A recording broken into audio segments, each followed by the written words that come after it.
Good evening, folks. This is Deb Delapiana, and this is your short take. So I've already got a couple of these in the hopper, but I'm putting those aside because I want to talk about something tonight.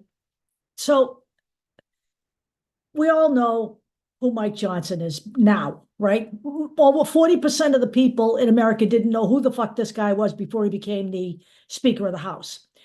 So before I get into like the actual subject matter of tonight, I want to talk a little bit about Mike Johnson because he's a Christian nationalist, all right?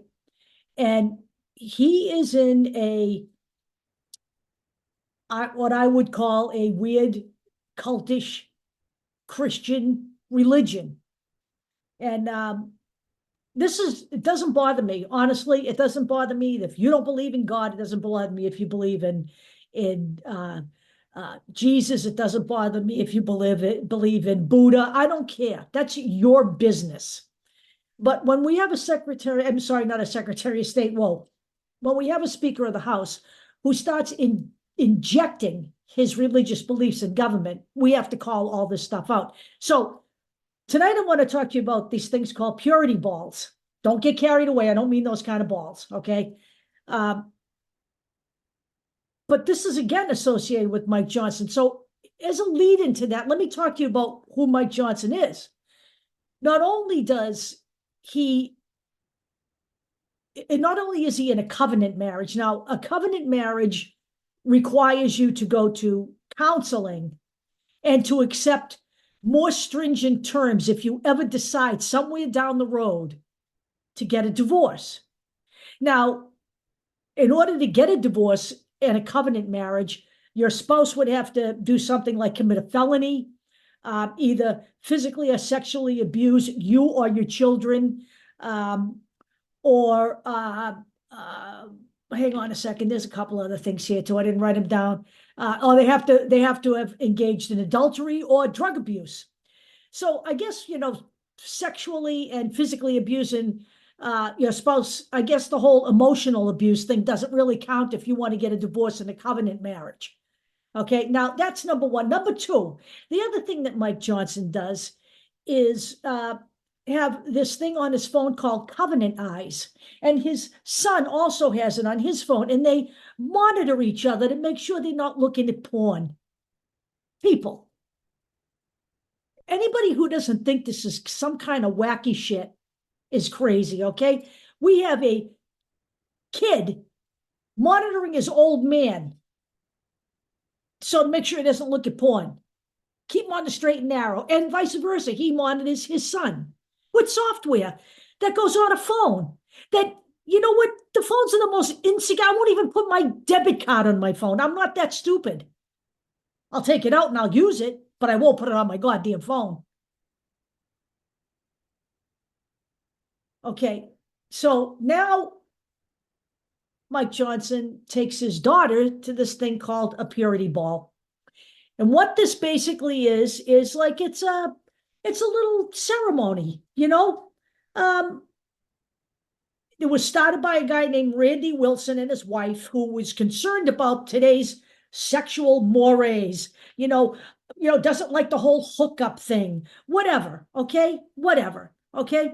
So this is Randy Wilson, who is not a member of the clergy, by the way, is not a psychologist, not a specialist in anything.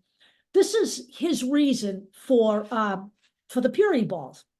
Quote, "What I hear from these young ladies is that there's this need for that physical touch, and from a male being. I believe that's what the father's role is." Now, I'm sorry, folks, but if you're giving that kind of physical touch to your daughter to keep her pure for a man, there's something wrong there. That's creepy, serious shit, okay? So they do this typically at the age of 12 or 13. Not coincidentally, around the same time young girls get their periods. They wear white gowns, like, wedding gowns, prom gowns, ball gowns. They carry a big wooden cross to the middle of the floor. And then the fathers put up these swords, and the girls walk under the swords, and they drop white roses at the foot of the cross, okay? And then they all freaking dance. They dance the foxtrot. It's so creepy and fucked up, okay? So the father, basically is, I don't know, it's all about sex. I mean, this is the whole thing. They insist that it's not about sex, but it's all about sex. This is like a control thing, all right? I'm sorry, but I've been looking at this for 2 days now. So the father also, of course, the father plays a role here, okay? He's literally puts a purity ring on his daughter's hand. It's like a wedding ceremony with your own fucking daughter. Puts a purity ring on her finger, which is not supposed to come off until her husband replaces it. What if this girl is a lesbian? What if she doesn't want to get married? Basically what we have here is, honestly, try to put the genie back in the bottle. Women have fought for their rights, for their body autonomy, for their right to live a life like a guy can. Whatever they want. You want to get married, you get married. You want to have a baby and you don't want to have a man, you can have babies without having men in your life. You can raise a child without a father. I raised 2 without a father. Women fought for all of this. Now we're trying to put the women genie back in the bottle so that we have control again. We're going to start with them when they're 12 years old. Okay? This is trying to further reverse women's rights in a way that is insidious. So, women are continuing. These girls are being treated by their own fathers, their property of the father until the husband comes and takes them off his hands. Okay? That's essentially what this is.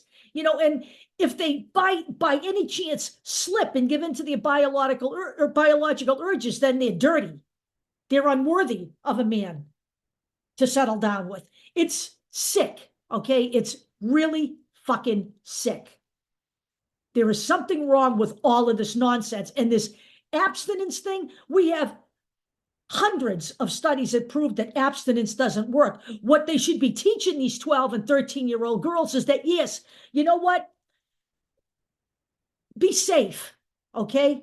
You don't have to have sex, all right, just because everyone else is doing it or your friends are doing it, okay? But if you're gonna do it, you should know about birth control, and you should know about your partner who should have a sock on it, because this thing called AIDS is still around, and so are a myriad of other sexually transmitted diseases. And God only knows men can't worry about their purity test, because guess what? All of the men that attend this with their daughters say the same thing. It helps us too. So here's the male pledge. I will be pure in my own life as a man, husband and father. I will be a man of integrity and accountability as I lead, guide, and pray over my daughter and my family as the high priest in my home. What the actual fuck, people? What the fuck? This is exactly what one man said. It inspires me to be spiritual and moral in turn. If I'm holding them to such high standards, you can be sure I won't be cheating on their mother. Well, hallelujah. Raise the cross and drink from the chalice of purity. One more time, okay? One more time. We are facing a crossroads in this country. This is what the future looks like. This man is the Speaker of the House. He's the third in line for the presidency. He is already talking about injecting these morals into our government. A man who believes the Bible should be in importance above the Constitution.